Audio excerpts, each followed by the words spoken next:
policies that are in place in the United States that regulate private property insurance and that provide for federal flood insurance have had the effect of massively subsidizing people to take risks, which is resulting in colossal damages and loss of life that will continue into the future, regardless of whether climate change occurs. But climate change is what some military analysts would call a threat multiplier there. So if you talk to the economist Robert Mendelsohn at Yale, he will tell you that he studied how many different societies around the world adapt to disasters like hurricanes.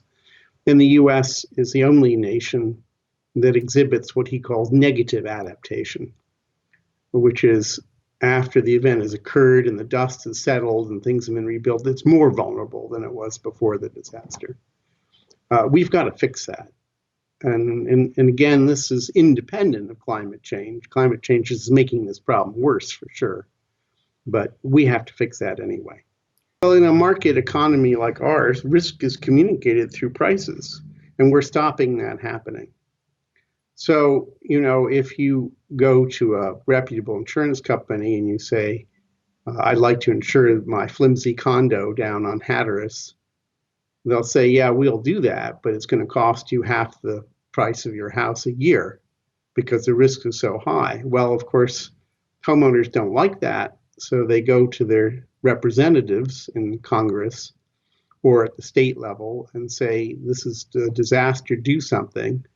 And many states respond by doing things like capping insurance premiums. You cannot charge more than X per 1,000 square feet under any circumstances. And mostly the response of the insurance companies who are caught in a vise between this insurance cap and the demands of the rating agencies who are telling them quite rightly, you don't have enough capital to cover that risk. They just leave. This is what happened here in Massachusetts, Cape Cod and the islands. It's what happened all over the state of Florida.